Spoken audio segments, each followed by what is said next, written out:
Hey everybody, thanks for watching our YouTube channel. We're constantly updating it with new content and never seen before content. So if you want to get the latest from Harvest, hit the subscribe button.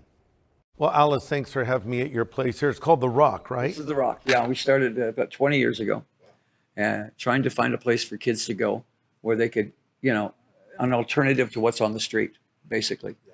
And I watched a couple of 16-year-old kids do a drug deal on the corner, and I went, how does that kid not know he might be a great guitar player, or that other kid might be a drummer? And it just struck me right then, why don't we open that, give them that alternative to go there, and it ended up here. That's incredible, and I know you're impacting a lot of young people here, and they come in and they wonder what's the catch, but you're just doing something for your community. Well, and it's not only that, but it's all Christian. We're all Christian guys, and Lord told us to do it, so we just obeyed. That's all. So speaking of that, when I've told people, yeah, I met Alice Cooper. Alice Cooper, what's he like? I said, he's the nicest guy, down to earth, so easy to talk to. And, and they have kind of the stereotypical image of you because, you have a persona, right?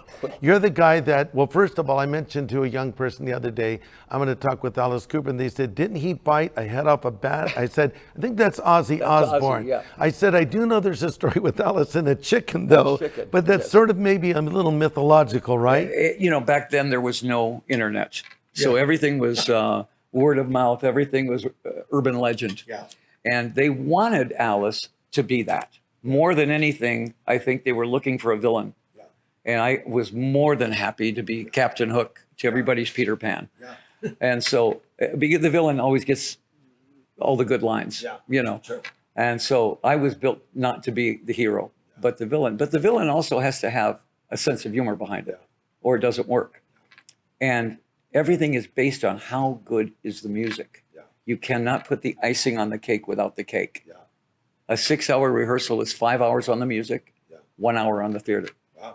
So, the band, we were up against Led Zeppelin. We're up against, like you said, The Who, the Yardbirds, those guys. Yeah. And you had to be as good as they were, Well, was it a big moment in your life like it is for a lot of musicians today when you saw the Beatles, like on the Ed Sullivan Show? Was that kind of the moment where you said music for, well, it was Vincent Furnier, not Alice Cooper at that point. And I was painting a house, and it was summertime.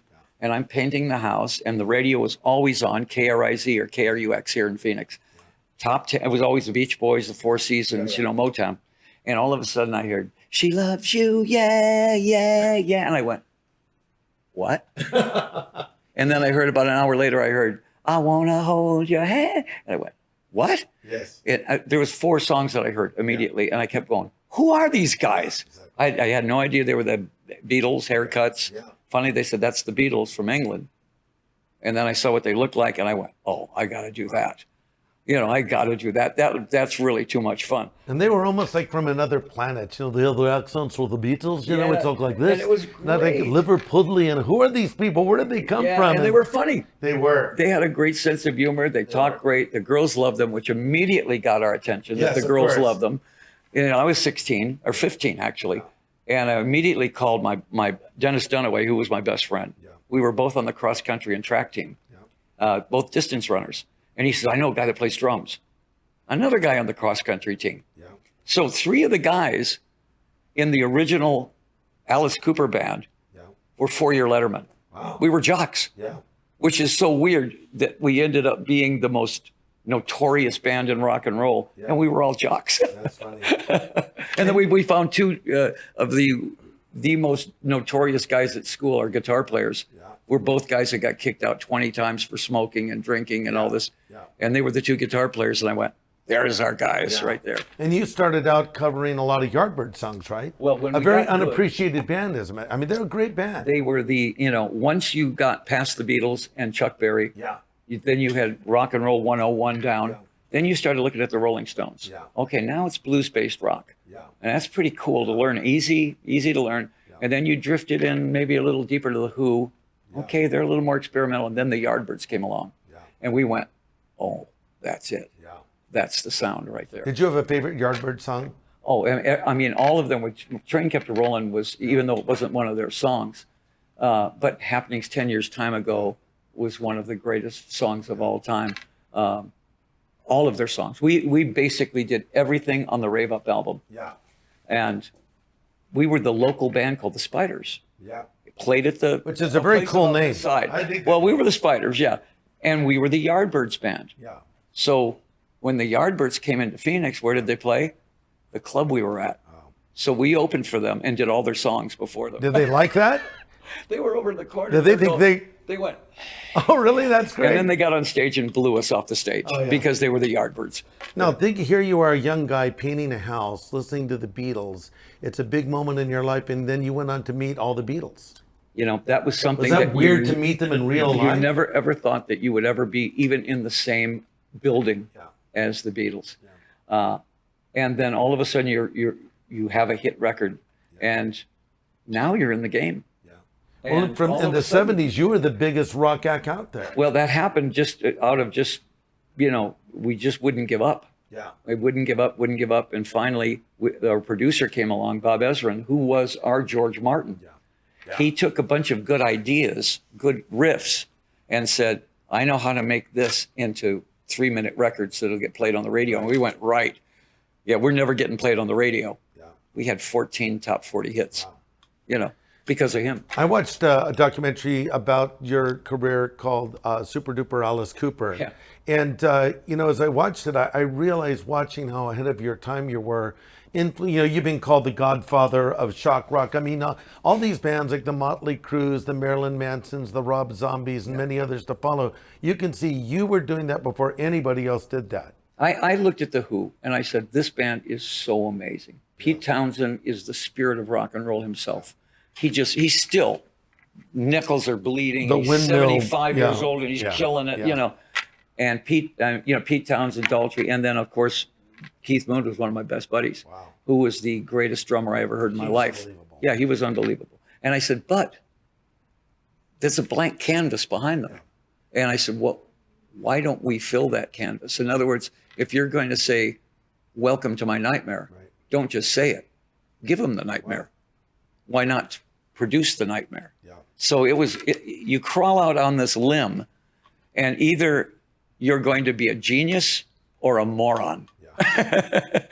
If it's a hit, you're a genius. Yeah. If it's a flop, they go, what an idiot that guy was. It just depends on if you get your record played. Yeah, and you met some of these guys from another era like Groucho Marx and George Burns. I mean, like they actually know Groucho Marx. I mean, that was the coolest thing ever, because once you were once you had a hit record, it was the Willy Wonka golden ticket. I knew I was going to meet the Stones and the Beatles and all that, and that was the coolest thing ever, because they were the nicest guys. The bigger they were, the nicer they were. Sinatra, Elvis, everybody. And then one night somebody says, Groucho's coming to your show. I go, what? Groucho Marx? And I go, yeah. So he comes to the show and he sees it as vaudeville. Yeah. That's how he pictured it. He said, well, this is vaudeville. Yeah. So he brings George Burns, Jack Benny, and we look in the corner of the side, and there's all these Borscht Belt, vaudevillians. And Fred Astaire's over there watching our dancers, Cheryl and the dancers, and he's going, these kids are great, and we're getting all this great. And I didn't realize that that's how they saw it. They saw it as vaudeville. Yeah. George Burns is going, Gracie and I, 1929, That's good, he said, we saw a magician use the guillotine like that. Didn't use the snake, but he used the guillotine. And I'm just sitting there going, wow, So I was the only rock star in the Friars Club. Wow. And I'd walk into the Friars Club, and there's Sinatra, and there's Dean Martin, and Jerry Lewis, and Bob Hope, and all the great comedians, and me. Because apparently they saw me as comedy. That's funny. And you grew up probably watching them on TV, right? Oh, man, Steve Allen. I mean, all the guys that I adored were in that room, and I was all in black leather, they're in tuxedos. And they just totally accepted me as that. I was Alice Cooper. And they treated me, hey, Coop, So when did Vincent Fernier become Alice Cooper? I know you had a band called Alice Cooper, and then later you actually changed your name. We were called the Naz for a long time, and went to LA as the Naz. Yeah. There was a Yardbird song called The Naz Are Blue, and I said, Naz, that's a great name. We found out later on Todd Rundgren's band was called the Naz. So now we got to change the name. And everybody came up with these horrific names. you know, just because that was the thing right then. And we, with our image and all that. And I said, why don't we go the other way? Yeah. Why don't we give them something they're not going to expect? Right. How about, I was thinking Betty Crocker, you know, Betty but Crocker. Alice Cooper came out. Yeah. Yeah. And that was the name that sounded like the little old lady that made cookies for everybody down the street and on the porch. And I said, Alice Cooper. That's the band's name. And everybody goes, that's so weird. You know, and I went, yeah, that's good. And it's going to just irritate every parent in America. And the rest is history, of course. Now here, I'm going to loop back. Well, let me just ask you one question. You mentioned Elvis. So you've met all these people. So what is it like to meet Elvis Presley in person? How different is he from the persona we have of him? This was 71. Yeah. Elvis was Elvis. So he's in Vegas at this point. He's in Vegas, Yeah. and he's Elvis Presley. Yeah. And it's not fat Elvis. It's not drugged out Elvis. It's Elvis. And I get a call. Elvis wants to meet you. Wow. And I went, wow, okay. You know, so I get there to the Hilton Hotel. You know, the elevator opens up and it's Liza Minnelli, Chubby Checker, Linda Lovelace, and me. Unbelievable. And we go up and they check you for guns. And you're sitting there, you know, talking. And then he comes in the room and he is the room. I mean, he's Elvis. This is black leather, good looking, handsome Elvis. And he walks in and says hi. And he goes, hey, man, you're that cat with the snake, ain't you? And I went, yeah. He said, makeup and all that stuff. Yeah. He said, I dig that, man. That's cool. He said, that's really cool. You know, and he says, you're from Detroit, right? And I went, yeah. He says, come on in here. I'm going to show you something. So I go in with him to the kitchen, opens up a drawer, hands me a loaded Smith & Wesson 38. And I start taking the bullets out, you know, because I'm from Detroit. So, and he goes, no, man, keep the bullets in. I'm going to show you how to take a gun out of somebody's hand. Oh, my gosh. A loaded gun? Yeah. By the time I said that, the gun was out of my hand. I'm on the floor. Those karate moves of Elvis. Yeah, there's a boot in my neck. Oh, my gosh. That's great, Elvis. Can I get up now? Yeah, right. And he says, you want to see my most prized possession? And I went, yeah. So it's just me and him now. And go in the bedroom. He closes the door, and I started going, most prized possession. What am I doing in Elvis's bedroom now? I don't know what his prized possession is. Yeah. And he opens up a drawer and he pulls out an envelope with x-rays. And he says, what happened was, I was leaving the bar the other night, you know, with my boys. He says, and there's 3 boys out there drunk and they want to fight me. He says, and I called my boys off and I fought all 3 of them. He says, broke the guy's collarbone right here. He says, then I swung around. He said, and I broke the guy's wrist here, and I'm sitting there going, this is your most prized possession? Wow. Realizing now that that was his only contact with the outside world, was that fight. Yeah.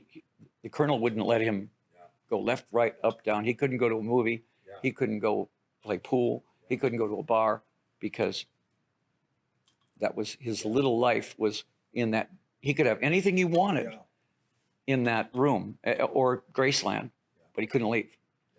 So right then I realized if anybody puts you in a mansion or no matter what, and gives you anything you want, you'll find a way to kill yourself because it's not natural to be held up in a place like that. And he did. I mean, he ate himself to death. He drugged himself to death and he died early. And that's happened to so many. Michael Jackson. Exactly. Yeah. Who ended up marrying Elvis's daughter. Yeah. But it's happened to so many rock stars. I mean, going back to the so-called 27 Club, you know, Brian Jones and... we knew all those guys. You knew these guys. Yeah. But yet your life didn't go that way. I mean, it did for a while, didn't it? Could have. And you were starting to go in that direction. You had a serious alcohol problem. And I remember hearing that you were like, you had a big rock of cocaine. And you were like bleeding out of your eyes. It was insane. Yeah, after about 2 weeks, Cheryl had gone. She'd gone to Chicago and said, I can't watch this, right? Yeah. But the cocaine was speaking a lot louder than her. Yeah. And finally, I looked in the mirror, and it looked like my makeup, but it was blood coming down. I think I might have been hallucinating. I don't know. Flushed the rock down the toilet and went to bed for 3 days. And I woke up and I called her and I said, it's done. And she goes, right. You know, she said, you have to prove it. And that was the beginning of our relationship coming back. Of course, one of the deals was we start going to church. Yeah. And we started going to North Phoenix Baptist, and there was a pastor there, Jackson, who was a Hell's Fire pastor. Yeah. And there's 6,000 people, and he was talking to me because I was a prodigal son. Yeah. Remember, I grew up in the church. My dad was a pastor. My granddad was an evangelist. And when the band happened, it took me as far away as you could possibly. I was the poster boy for everything wrong. Yeah. And then when I got sober and everything, came back to the church, realizing that's where I belonged there. So we started going to, and a lot of people say, I came to Christ because my love of Jesus. I came to Christ because of my fear of God. Wow. I totally understood that hell was not getting high with Jim Morrison. Yeah. Hell was going to be the worst place ever. In fear, I came back to the Lord. But I went to another church, and that pastor preached the love of Christ, which now you put the two together, and it was exactly right. Yes. Well, the Bible even says some saved by fear. And there's a point where some people, they need the hell scared out of them. I'm telling you, I had, because I knew if I died, and I knew, in other words, I knew who Christ was, Jesus Christ was, and I was denying him because I was living my own life, and I was living my life without him. I knew that there had to either come a point where I either accepted Christ and started living that life, or if I died in this, I was in a lot of trouble. And that's what really motivated me. What does that mean when you say accepted Christ? What does it mean to accept Christ? Well, I don't think we accept Christ. I think we accept the fact that he accepted us. Yeah, sure. And I just got to a point of saying, I'm tired of this life. And I know that this is right. When people say, well, how do you know that? Put that into words. And I go, you can't put that into words. It's because God opens your eyes and he says, and it's supernatural. That's right. And you try to tell that to people and they go, well, yeah, but so is voodoo and so is this. And I go, no, you don't understand. And I could never explain it to you. But when the Lord opens your eyes and you suddenly realize who you are and who he is, it's a whole different world, and right then, I was baptized, and I went to my pastor and I said, I think I got to quit being Alice Cooper now. Mm-hmm. And he goes, really? He says, do you think God makes mistakes? And I went, no. He says, look where he put you. Yeah. He put you in the exact camp of the Philistines. Yeah. And you were basically the leader. Yeah, that's true. So now, what if you're Alice Cooper, but what if you're now following Christ? Wow. And you're a rock star, but you don't live the rock star life. Yeah. Your lifestyle is now your testimony. Wow. And that made total sense to me, So there were lyrics I changed. There were certain songs I so changed. what's the difference between 70s Alice Cooper and Alice Cooper of today? The big difference was the 70s Alice was alcohol driven. Yeah. That character was a victim. Yeah. He was carrying the load of all the teenagers out there that were disenfranchised. They were the ones that were like, nobody understands me. Okay, so Alice was them. He represented them. And on stage, you can see that, this was like, that. Yeah. When that Alice was gone, I said, now what am I going to do? And I thought, wouldn't it be fun to be like the arrogant villain?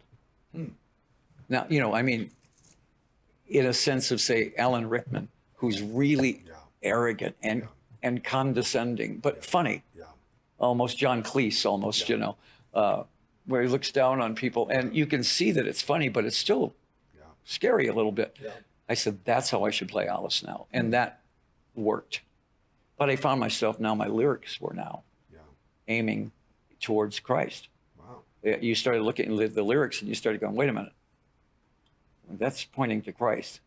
And the only people that understood that were the Christian kids. Mm-hmm. One of my albums, The Last Temptation, was being sold in Christian bookstores. And my record company couldn't figure out why.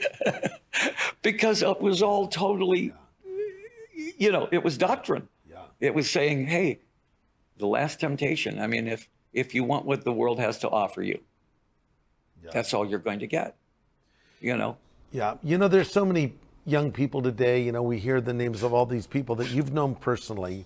We talked about Jim Morrison and the Beatles. And did you ever meet Hendrix? Oh, yeah. Hendrix is one of my best buddies. Wow. Jimi Hendrix was the What a talent. first guy that ever went, "Here, man," Wow, really? and I went, "Oh, okay," like an You think idiot. he's the greatest rock guitarist of all time? The most inventive. Yeah, the I'd most say the most inventive. There's others like Jeff Beck, Clapton that are, They all respected Jimmy Yeah. on a whole level. no one because- sounded like Jimmy. No, he did it so differently, and they all came out to see him, and they all kind of looked at each other and went, "Wow." Yeah, he's We thought we did everything there could be done to a guitar, and look at him now. He's playing it upside down. yeah. He's playing the blues, but it's Yeah. psychedelic blues, Yes. and everybody loved him. But he was the nicest guy, Yeah. and his death was just totally an accident. Yeah. But yet these stories keep repeating themselves. You go to the 27 Club of the 60s, Yeah. then fast forward to Amy Winehouse or Kurt Cobain, most recently rock DJ Avicii. Same story. Chris Cornell. Chris Cornell Yeah. and Chester Bennington. Chester Bennington. And it's like, come on, this story keeps playing itself out. And, there's someone watching this right now. You've lived this life. You've been there. You've known these people. They've been your friends, many of them. All of them. So, like, what would you say to somebody that's thinking there's some kind of an answer or fulfillment in the trappings of this kind of life, or drugs or any of that, or alcohol even? What would you say to them as to, what course they should follow? Well, there's an old saying that, trying to fill that hole that God Yeah. should have with alcohol, drugs, sex, money, everything, and it never works. Most of the guys I know that listen, that actually are interested in Christianity, are the guys that hung over the edge and were that far from Yeah. going down. They're the ones that go, really? Yeah. And because they know that there is no fulfillment in that. How many wives can you have that doesn't work? Yeah. How many cars do you need? How many this and this and this? And they keep going, but there must be something. It seems almost as though they try everything but Well, Christianity. because if you become a Christian, what you're saying is, I'm not God anymore. Yeah. Good point. If you're saying I'm not God anymore, everybody wants to be God. Even Christians have a hard time giving up True. your life. That's the last thing they want to give up, is the fact that I want to make my decisions. And finally, what do they come up with? Finally, the only thing is, I've tried everything. I'm tired. I'm just going to kill myself. Yeah. Wow. I think a lot of it has to do with clinical depression. Yeah, I'm sure. And sometimes it's just undeniable. You can't talk a person out of clinical depression. It's there, and luckily I've never had that. I would really be afraid of that. Yeah. But again, even Christians, there could be Christians clinically depressed, Right. but at least they have a savior. That's right. And now today, you have your band, the Hollywood Vampires, Joe Perry and Johnny Depp, and you hang out with these guys that you told me that you gave a Bible to Marilyn Manson. Yeah. They respect you because you're you. You're still Alice Cooper, but you're a changed man on the inside. Yeah. And they respect you, and you have this platform to reach people that, like a guy like me who's a preacher, it never listen to a guy like me, but they'll listen to a guy like you. Well, they, because they knew me before, Yeah. and they know me now, and they go, okay, what happened? I said, the Lord's in my life now. And what do they say to that? A lot of guys think, oh, just another religion. Yeah. Okay, well, the last thing you want is religion in your life. What you want is Christ in your life. You That's don't want right. religion in your life. Yeah. I think people judge Christians by other Christians. Yes. And immediately they think, well, you're Christian, so you can't do any wrong, and you're better than me. And I go, that's just the opposite. Yeah. And when you become Christian, you become very aware of how far away you are. But again, Satan uses that. Yeah. Satan uses that as a weapon. I'm Christian and I made a mistake. Oh, Yeah. well, then you're not really a Christian. Yeah. Well, we're a work in progress, aren't we? Well, exactly. But, you'd be surprised how much that they have this image Yeah. that you have to be perfect if you Yeah. become a Christian. Yeah. We'd like to be perfect, but we're certainly not going to be. Yeah. That's right. Right. Well, heaven is not going to be filled with perfect people. It's going to be filled with forgiven people. That's it. And we just have to admit our sin, and we still sin. The Bible even says, if we say we have no sin, we deceive ourselves. The truth is, everyone's going to sin. And there's all kinds of sins you can do. yeah. Sins of commission, sins of omission. I pray all the time. I said, if I sin, don't let it be something that I purposely decided to do. Yeah. I don't want a sin that I designed myself. Yeah. I said, because that's like first degree murder. Yeah. That's, premeditated sin is something you want to avoid at all costs. We're going to sin by omission. We're going to sin by not honoring God to where he should be honored. Totally. But when you sit there and go, okay, now I know what I'm going to do here. God will forgive me this. That's Sin is sin to God. Yeah. And it's not funny to him. Well, a lot of people are surprised to find out that Alice Cooper believes in Jesus Christ. Oh, yeah. And they're also surprised to find out that Steve McQueen believed in Jesus Christ and had strong faith before he died. And they're also surprised to find out that Johnny Cash had a strong faith in Jesus from his childhood. He struggled, but I think that he was just sort of like the prodigal son who came back again and again and again, Yeah. but he never lost sight of his roots or his faith. That's exactly how I relate to him, because I was that same guy. Yeah. I went as far away as I could and then came back. Yeah. Because it kept calling me back. He kept calling me back, And the great thing was he gave me a wife that was Yes. a prayer warrior. Yeah.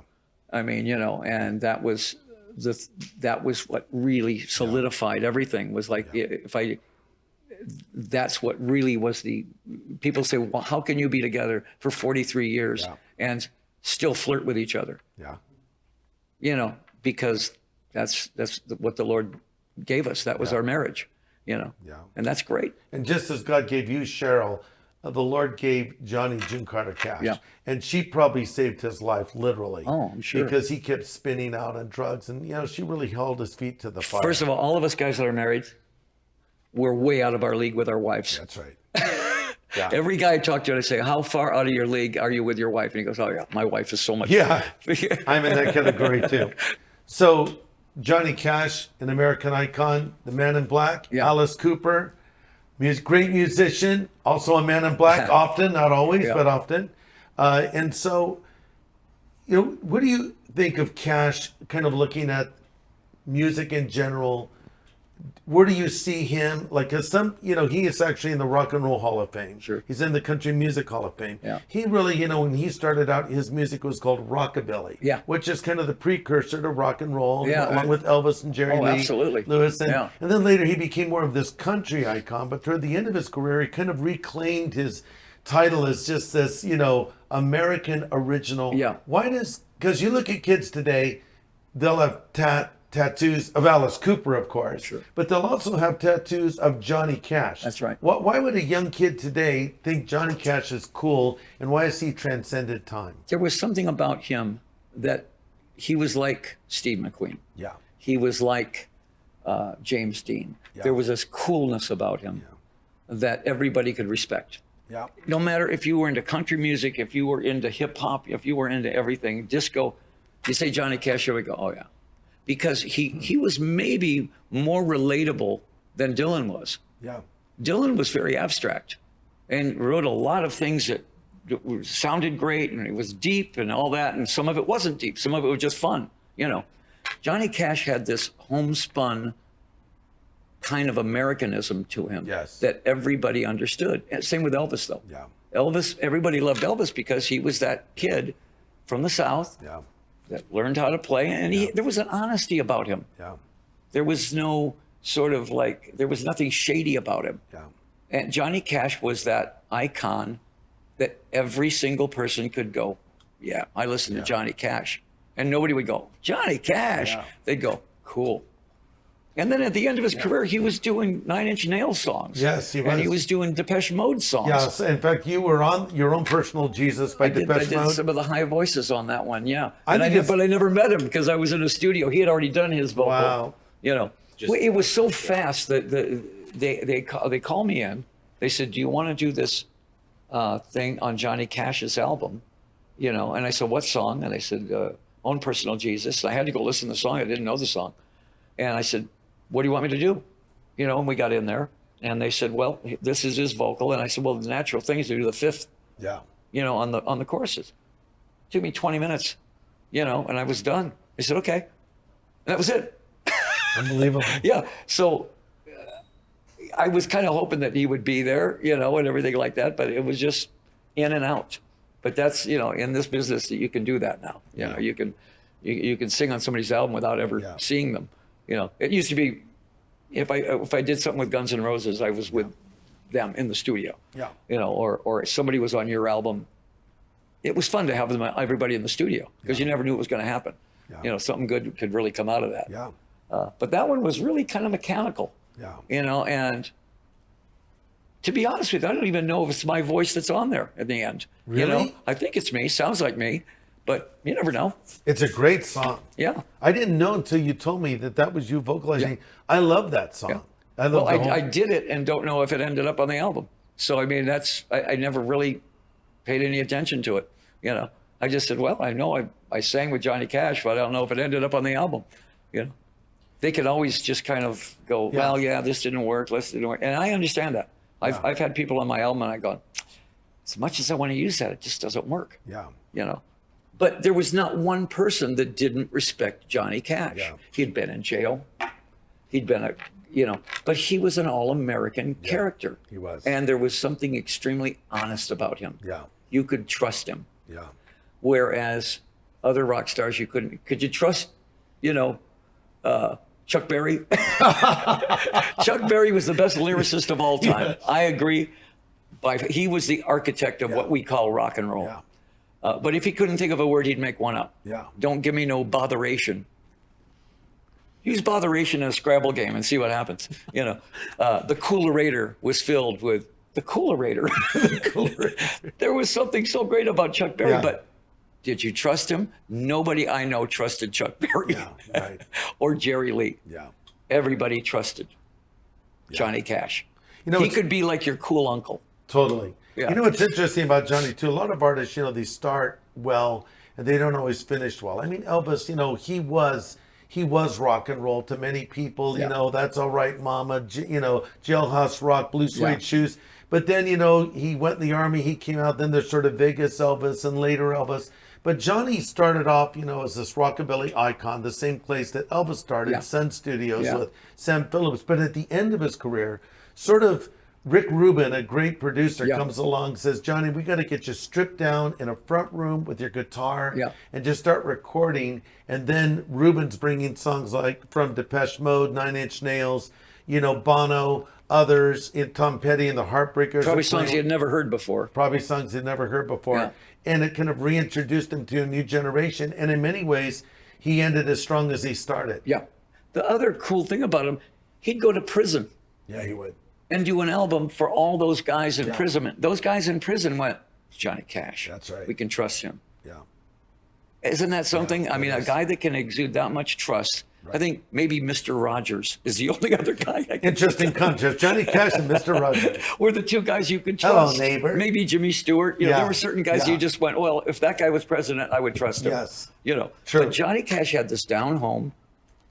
He sang about being in prison. He sang about, I killed somebody and now I'm going to die. Shot a man in Reno just to watch him die. Of course, he never did that, but I think people maybe thought he did understood that. it. And the guys in prison totally got that. Yeah. Because they were there because of that. Exactly. But there was, and this only scandal about him might have been pills. Yeah. He struggled with amphetamines throughout his entire career because when he was starting out on the road, he couldn't keep up with the pace. Someone introduced him to uppers, basically, and he continued to struggle with those. It was Benny's at the time, through most of his life. Yeah. Even late in the later years. All those guys did, though. I mean, all those guys were, they were touring on a bus. Yeah, that's right. Through the South. Yes. Where they, a lot of these guys couldn't even go to the bathroom, in the bathroom, So they, and they were doing like 2 songs a night. Yeah.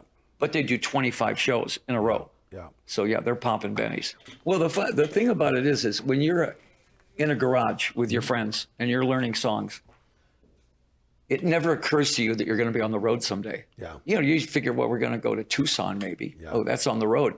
You never realize at some point you're going to be on the road for 4 years. Yeah. And without a break. And when you're 20 years old, you're also indestructible. And fame does not come with a handbook, with an instruction book. It says, okay, now you're famous and this is what you're supposed to do. It's a bunch of 21-year-old guys. They've got a #1 record and everybody's throwing money at you. It doesn't say, now this is what you're supposed to do. You're a kid in a candy shop. Yeah. So you're doing everything. And again, you've got so much energy that you're never tired. Yeah. So it's really easy to burn out at 27. Yeah. I watched the guys burn out at 27 Yeah. because the party never ended. Yeah. And if you lived in LA or New York or London, the party never ended. It 24 hours, and I was in that party, but again, you get to that point where I think that there's your body starts talking to you saying, you have to sleep now. Yeah. First of all, you cannot believe your own hype. Once you start believing what you're reading about yourself, that's when guys get in trouble and they start going, hey, it says here, I'm the best songwriter. And Yeah. that's one guy's opinion. Yeah. You have to take what's happening to you almost as you're in a very special place where you have a record everybody likes and they like what you do on stage. That's it. Yeah. You are no better than this guy. You're no better than that guy. You might tell better stories. You might be more personable, but every guy that I met that was a major, major, major star was the nicest, most personable people. Frank Sinatra was one of the nicest guys around. Wow. Peter Sellers was just as cool as could be. Wow. Dean Martin was as cool as could be. The Beatles were the nicest guys in the world. The Stones couldn't be nicer. Elvis couldn't be cooler. And I kept going. What I'm learning from this is when you get to there, the guy that's sweeping the floor is just as important as the guy playing lead guitar. Wow. And I always treated everybody exactly like that. Never looked down on anybody, and that is what keeps you going. You don't make enemies that way. Now I know guys that are just hated in this business. Yeah. People will look at them and go, yeah, they're famous, but I just hate them.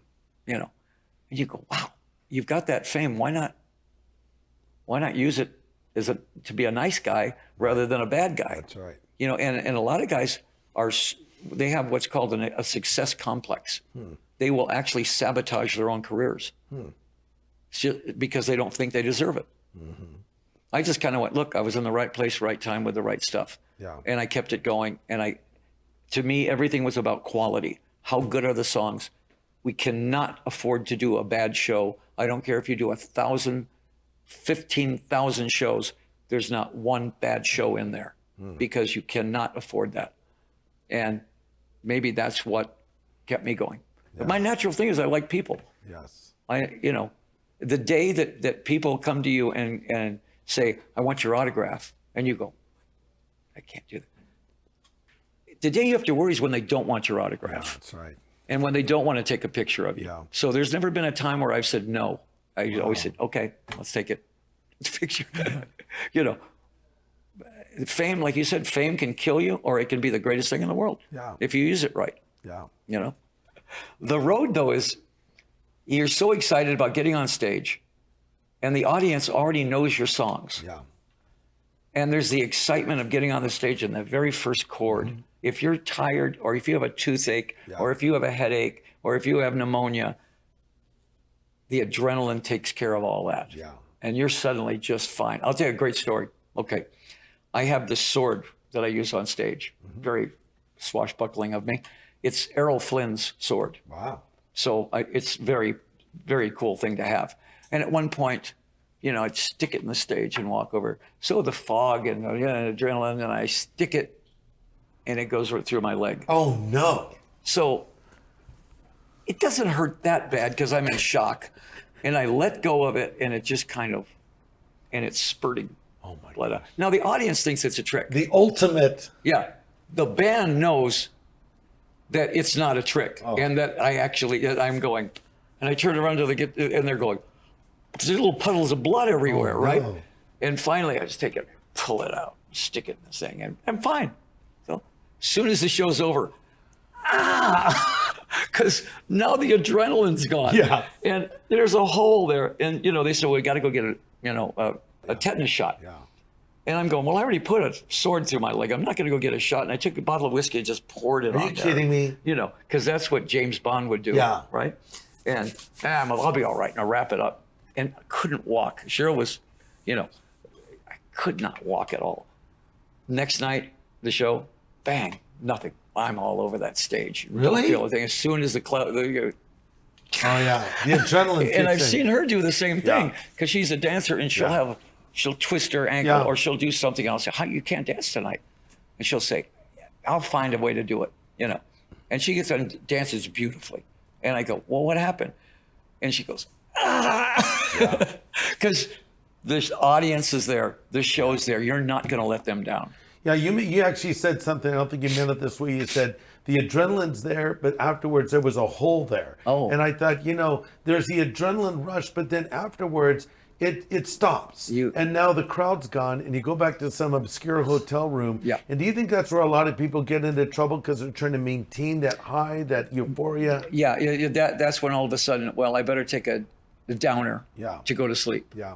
Oh, and then I better take some speed to wake up. Yeah. And now I better take a downer to balance that out. Yeah. And then and now you're on a whole roller coaster. Yes. I never got into that. I was very happy I never got into that. Yeah.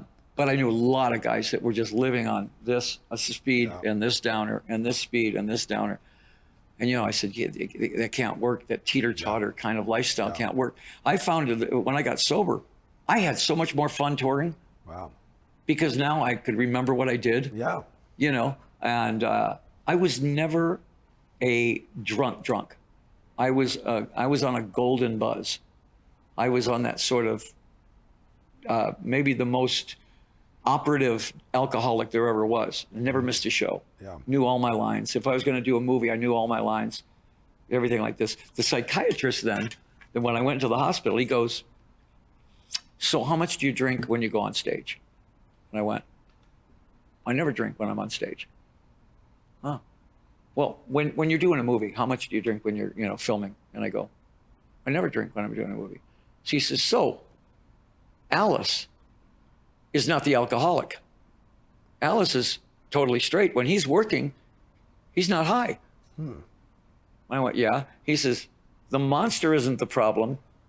Dr. Frankenstein's the problem. Wow. He says, he's fine. When you're working, you're maintaining, you're doing everything. He said, as soon as you get done, you go back to medicating yourself. Yeah. And so I didn't realize that when I was working, I never used to drink on stage ever. Yeah. So it was very interesting to find out who the monster was. Yeah. It was me, not the character. Yeah. I always blamed him. It was easy to blame Alice. I think that performing was so important to me. Performing in front of the audience and getting it right was so important to me. And it was, once you were in front of that audience, there was no excuses. There wasn't no, let's take that again. The audience was there. Yeah. And you had to do it right the first time. So I could not afford to be drunk. I had to be on it. Yeah. Now, as soon as that was done and I got them and I did it and I walked off, now I needed to relax from it. Yeah. And I would start this habit again. I still have this habit, but now it's Diet Coke. Wow. Everything. You never lose that habit, but it's just what you're drinking now. You've been clean and sober for how long? 37 years. So is it a point where you don't even drink any alcohol at all? Nothing at all. Not even near beer. I mean, Johnny Depp, I go over to his house and he's smoking fake cigarettes because he's trying to quit smoking. And he's drinking fake beer. I said, Johnny, you're going to have a fake heart attack. You're just going to, have the heart attack that really wasn't, it was all about that. But I won't even taste fake beer, the near beer, what they call it, I said, because why? That's a trigger. Yeah. That's just a That's trigger it. for me. Yeah. I can't do a trigger like that. Yeah. I won't take if you go to the dentist and they say, well, you're going to have a lot of pain. So here's this. Yeah. And I go, Advils, okay? Yeah. Or Tylenol. Right. But that's it. I can't do anything addictive. The only thing addictive to me right now is golf. Yeah. You play how many days a week? I play 6 days a week. Incredible. Every day. But all the guys I know in rock and roll that were former alcoholics, Lou Reed, Yeah. Iggy Pop, Yeah. Dylan, Yeah. Neil Young, people that you would never expect, all play golf. Really? Yes. Dylan plays golf? Dylan plays golf. And he boxes. Dylan boxes? His main thing, if he was going to go on the $64,000 question or Jeopardy, Yeah. and his category was boxing, he'd win $1 billion. He knows everything about Never the game. knew that. No, he has his own gym. He has his own sparring partner. Bob Dylan is like, and when I talked to him, all I talked about was Roberto Duran. Wow. And, who was the best middleweight in the 80s. He seems so mystical and mysterious. No. Is he that way when you just talk to him? Robert Zimmerman, the real guy? If you say boxing, Oh, okay. you're right there with him. Wow. Isn't that weird? It is weird. That certain guys are so locked in that. Here's Lou Reed, that we used to live together at Really? the Chelsea Hotel, which was Sodom and Gomorrah, Yeah.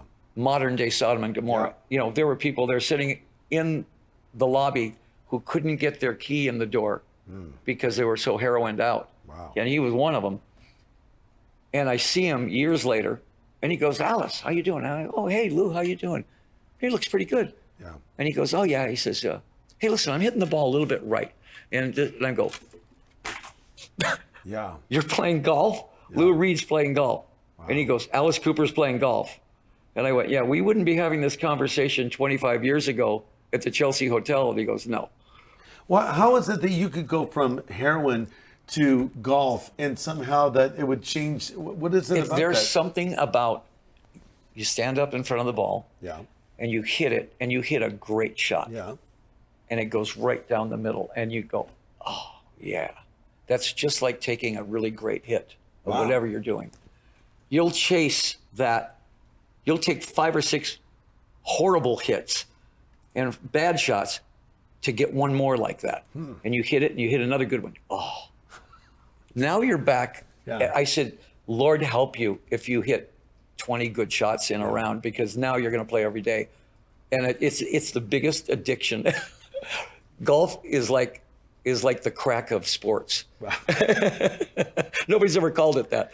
But That's a tweet for today. Yeah, that is. Golf it's is a crack of sports, Alice Cooper. But you meet guys that were addicted, and they all play golf. Oh, interesting. Yeah.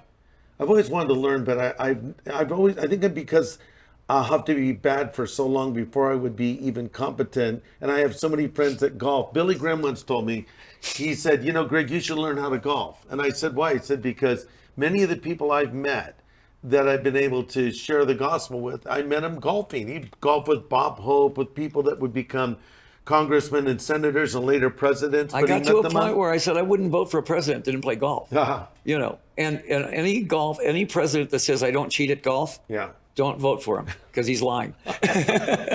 Every president, everybody I know cheats at golf. Not when you're playing with your friends, they're not cheating. You're just playing around. In a tournament, though, you can't cheat. Yeah.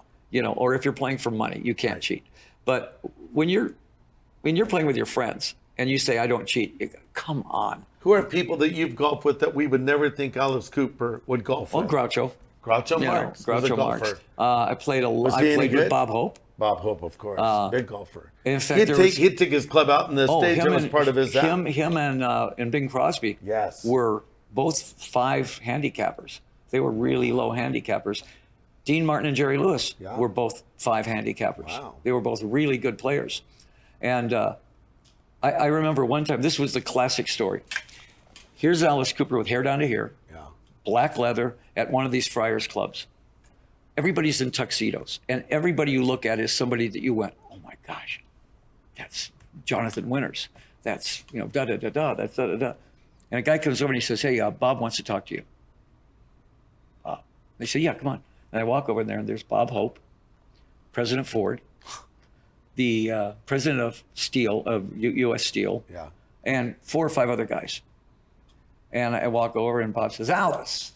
Yeah. He says, I seem to be slashing the ball, And I said, well, relax your right hand and let the club turn over and everything. And I have a picture of me like that, and him standing there looking at it, and the president goes, and I went, this is so weird. Because, incredible. Here's these guys that Alice Cooper should be somebody they wouldn't even ever talk to. Yeah. But golf was the common denominator. Oh, interesting. And that was the thing that everybody's going, oh, yeah. And I'd get a call. I got a call one time I was staying at the one of the big hotels. I can't remember, in New York City, the Plaza. Yeah. And I get a call, and it says, hi, this is Tom. He says, yeah, I'm President Ford's press agent. Hey, listen, he's got 3 hours off tomorrow. You guys want to play? Really? You know, I said, yeah, I can play tomorrow. Great. About 5-10 minutes later, I get this call. Hey, Alice, it's Jerry. He said, I can't play tomorrow. I got to go to Puerto Rico. There was some kind of a thing going on. Jerry, President Ford. Oh my gosh. Jerry, you know. And I'm going, well, okay, President Ford. And I said, well, we'll play some other time. And he goes, okay, yeah, give me a call. Keep me in the click. Now I went, what other sport would that be? That's true. It's golf was like the common denominator. Wow. I had a very special thing with the audience in the fact that I realized after a long period of time that all they really cared about was the songs. Mm-hmm. They want to hear those songs. Yes. Okay, I'd go to hear the Stones. Yeah. I want to hear Brown Sugar. Yeah. I want to hear The Last Time. I want to hear this, and this. On our thing was not only did they want to hear the songs, but they wanted to see the show. They would be disappointed if I didn't do the guillotine. Mm-hmm. They'd be disappointed if I didn't do the straitjacket, or if Cheryl's nurse didn't come out and become the nurse. They expect the things, and you go, okay, we're going to give you that. Yeah. And we're going to give you more than that. Yeah. We're going to surprise you 2 or 3 different ways. Yeah. But your relationship with the audience is the very first time that you feel like you're going to die, and you start schools out and the audience goes crazy, you realize that's what they're there for. Yeah, that's right. That song meant something to them. Yes. Or you do a ballad, Only Women Bleed, and that song meant something to those. Yeah. All of a sudden you see flashlights or things like that, because that's them saying, this song meant something to me. Yeah. And I think about that with the Beatles. When I think about certain Beatles songs, I go, oh yeah. That every time I hear that song, it means something to me. Well, I've seen Paul McCartney in concert a few times, and whenever he's doing the Beatles songs, people flip out. Oh. Then when he starts going back into the catalog of some obscure songs, that's when people go to the restroom. And he's aware of it too. Totally. But when he does those Beatles, he does the first chord or whatever, people know those songs. Yeah, we were back. Cheryl and I were backstage when he was doing a show. I think it was here in Phoenix. And, we've known Paul forever. We're talking to him and everything like that. I said, let me see your set list. And I look at the set list, and there's 40 songs. Wow. Every single song I know every lyric to. Yes. And he says, yeah, that's our set list tonight. He said, you want to see our other one? I said, you have another one? And I see another 40 songs that I know every single word to, right? And so we're sitting in the front row. It's kind of a VIP area, and I'm sitting there like this. And they start out with, I saw her standing there. Yeah. I'm on my feet. Yeah. I'm 16 years old, and I'm going, yeah. I never do that for anybody. Right. And I couldn't help myself. Yeah. Cheryl and I were both up there screaming, because that song meant. And that's how your audience I was feels 16 again. When you're doing Schools Out and other hits. It's like, so you get that. You want to give them what they've come for. You have that. You have now that connection with your audience that only you have. Yeah. And that's your private connection with that audience. Yeah. And that may be the only personal thing you have with them. But when you do that song, you look at them and they're going, oh, yeah. So you try to do every song you can that they're going, it's going to represent a period of their life. Yeah. That's amazing. I get in trouble with this sometimes because I defend rock and roll on a level that what's being called rock and roll now isn't rock and roll. Yeah. I see a band with an accordion and a banjo, and they go, best new rock band ever, and I go, look what you're settling for. Yeah. Would you really put that band in the same record store as The Who? Yeah. This is so far away from being rock and roll. Mm-hmm. So when a rock band does come along, the Struts or the Stripes or Foo Fighters or Green Day, a real rock band, I go, that's what rock is, right there. That's right. But what I'm seeing that you're calling rock is settling for some fourth-rate band. Yeah. I think there's going to be a time when there's a lot of, now every generation rebels against the last generation. Yeah. Last year, vinyl went up 85%. Yeah. Why? Because kids are tired of buying air. Yes. Now they've got into the ritual of, now I want to buy an album. Yeah. I want to open it up, smell it, look at it, see who did what. Put the ritual, put it on a turntable, put the needle down and listen to it. That's right. The other generation was just, I just want to buy one song. Yeah. And they don't own anything. It's just air. These kids now got an album. Remember when we opened up Sgt. Pepper's for the first time, and you have the lyrics actually Everything. printed out? We did that with every album, though. Yeah, You or know, the White Album with all the little goodies they put in it, Yeah. the photos and things like that. I think that is now apparent to what kids are doing now. They're back to that organic thing Yeah. where I want to own a piece of this band. Yes. I want to invest in this band. That's right. Good, great, that's great. Now, you know, there's great Christian bands. My son's band is a great band, co-op. I mean, if they sound like Linkin Park a little bit, only harder. Yeah. And then you listen to the lyrics, and it's Christian-based lyrics. Wow. Tug of war, you know, where the world's pulling you this way and God's pulling you this way. Yeah. Never whisper the truth. Scream it. Don't whisper it. Yeah. Rock and roll. Yeah. Tell everybody. Yeah. And you know, if you didn't listen to the lyrics, you'd go, "This is just a hard rock band." But then you listen to the lyrics and you go, "Oh, wait a minute. Yeah. These guys are agents." Yeah. And a lot of the vinyl that people are buying are albums and bands from the 60s. How'd you be a 15-year-old kid and put your first Doors album on Yeah. and go, Yeah. "What? Yeah. Who is this?" Or Right. you hear Jimi Hendrix for the first time. Yeah. You know, I always think about this. The very first time you accidentally turn on Monty Python, Yeah. and you're 16 and you're laughing your head off and you're going, "Who are these guys?" Yeah. You know, I mean, that's all that lost stuff that the kids can now start rediscovering. Right. You know, some of these kids have no idea that Paul McCartney was in the Beatles. Yeah. You know, Yeah. that's so crazy to me because, you know, we lived through the Beatles. Yeah.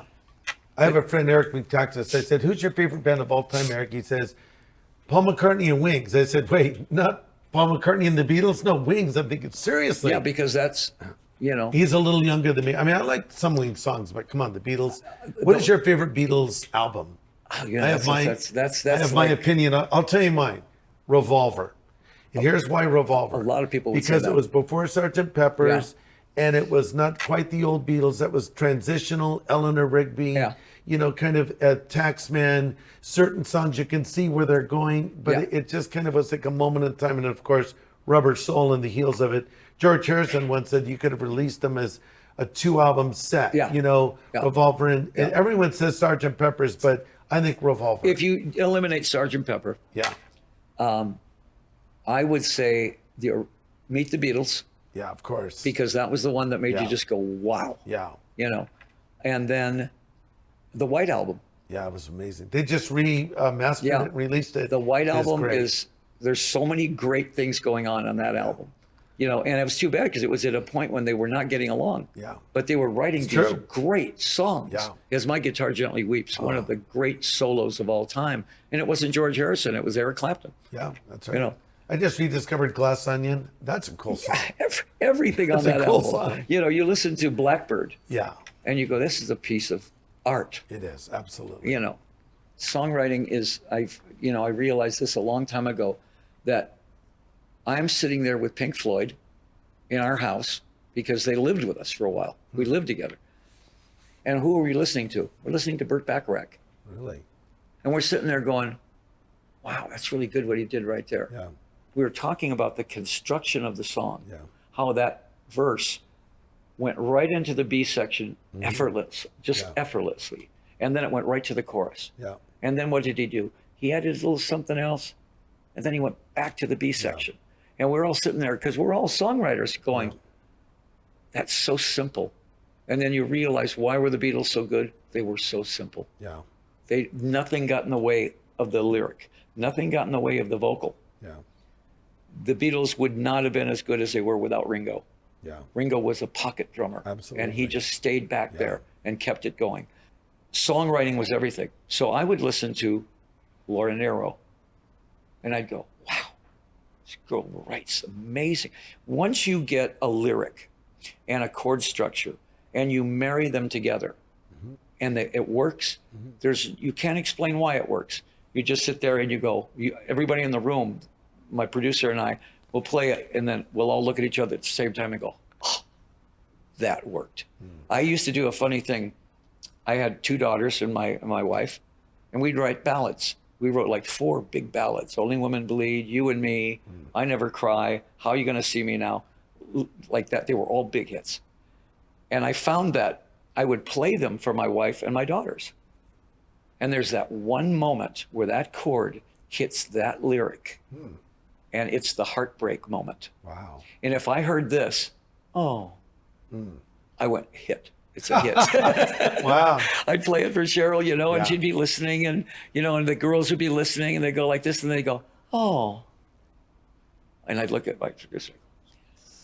We just broke her heart. And that's what made it work. Wow. You know, Eleanor Rigby. Yes. You know, But you so- recorded. Yeah, which I don't know why he chose me for that song, but he did.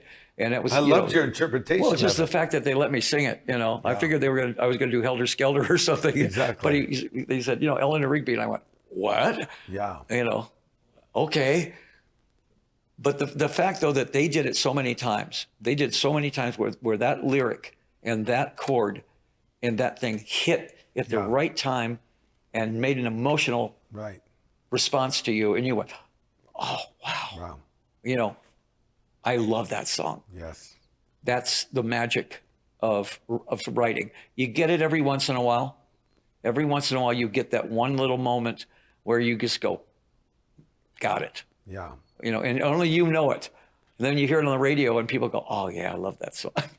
Why do you think there's sections in an artist's career or a band's career when they have, it's so fertile and there's so many songs, and then maybe they get to a point where those songs aren't coming at the same pace? Is it because maybe, well, everyone's first album, you know, you're storing up music, and maybe you're suffering in that time and they've come out of life, and then maybe later your life changes and you don't have the same lifestyle? I don't know. That's exactly what it is. Every album is where you were at right then. Yeah. I can listen to an album.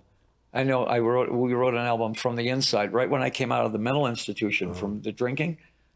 And I wrote a song about everybody in that mental institution because it was just like a writer's dream. Yeah. There were so many psychotics in there that were interesting to me. Yeah. Write it down. You know, and Bernie Taupin and I would write the lyrics, you know, back and forth. And but that was that one period. Yeah. The very next album was totally different from that. So you look at those albums and you go, wow, what was I thinking during that album? Yeah. There's 3 albums that I did. I call them the blackout albums. Well, I don't remember writing them, recording them, Wow. or touring with them. And, Unbelievable. And I wasn't blacked out. I just erased it. How many years was that? Oh, it was a period of time right in the late 70s, early 80s. Wow. When literally, and they were good albums. I'd listen to it and I go, wow, that's great. I don't remember writing that song. Unbelievable. Isn't that something? Yeah. You know, and now our fans love those albums because they were the tortured albums. They were the ones where I was writing all about this stuff and I was gone on cocaine, or I was gone on this and this. And the songs were so unique. Yeah. It didn't sound like anything on Love It to Death or Killer or $1 Billion Babies or School's Out. It was, this artist is insane, but let's delve into this insane mind and see what's going on. And some of the stuff was great, you know. And now I listen to it and I go, what was I thinking? You know, where was I at? You know, but I can look at those albums. I still appreciate them, Yeah. but I have no idea where I was at during that, Yeah. you know. I'm so Welcome to glad My Nightmare was something that I loved. I was so immersed in that album because it was so thick and rich and full of stuff. Yeah. But I wasn't in trouble then mentally, Yeah. you know. I'm so glad you've come through, and you're just, you know, your recollection and your stories and just the life in you is just, it's so wonderful that you're here continuing to make great music and thank you. making an impact, and especially considering the fact that you're not ashamed to say to anyone that wants to know that you believe in Jesus Christ. Oh, absolutely. You know, people talk about Alice being a rebel. There was never a rebel, more of a rebel than Jesus Christ. Yes, true. He was the ultimate rebel. He went was. against everybody and Yes. took it, Yeah. you know. But I mean, you know, if you want to talk about a rebel, he was the ultimate. That's right. Once you realize that Alice is a character, Yeah. and that's another world over here. Here's the world of Alice Cooper. And so I'm not touring right now, so I'm over here. Yeah. I'm in Solid Rock right now. So this is the world I'm in right now. I'm in Solid Rock. Tomorrow is a big tournament and this and that. People have to remind me I'm Alice Cooper Yeah. because I totally kind of forget about it, Yeah. you know. But in a couple months, I'm going to be back over here again. You know, I don't take any of it seriously. I take the music seriously. I take the show seriously. I don't take the hype seriously. Yeah. I'm way past that. You know, I respect Alice, the character, and I love the character. He's fun. He's my favorite rock star. Because we even talk about him in the third person. Yeah. I noticed that. Yeah. We say, you know, what should Alice wear here? Yeah. I don't think Alice would wear that, you know, or we'd say, you know, yeah, right here is where you should do this and this and this. And I go, I don't think Alice would say that, you know, and that song is not a song he would do there. He would do this song. Yeah. So he's totally divorced from me. Yeah. I don't think like him. When I'm on stage, I think like Alice, Yeah. you know, and that's a different thing, you know. But again, with the career and all the stuff, hey, for one thing, I'm Christian, Yeah. you know, and if you were going to put what's important in my life, Alice Cooper would be somewhere around 5th or 6th place. Wow. What would be 1, 2, 3, and 4? Well, you'd think your relationship with God, your relationship with your wife, certainly, your kids. Yes. And now solid rock is like a very big part of my life, Wow. you know, but I realize that it all comes from here. To me, the funniest, oddest thing is this character that used to be, they used to tear my albums up on the 700 Club. This is Really? the worst person you could ever talk to. They're tearing the albums up and everything. And now is an agent for Christ. Yeah. And that to me is like, what a miracle that is. Yes. You know, and I'm still Alice Cooper. I'm still playing this dark character, but he's an agent of Christ. Yeah. Very weird. Weird and amazing and fantastic. Yeah, I always say I'm never surprised. I'm always, you know, I'm always totally shocked.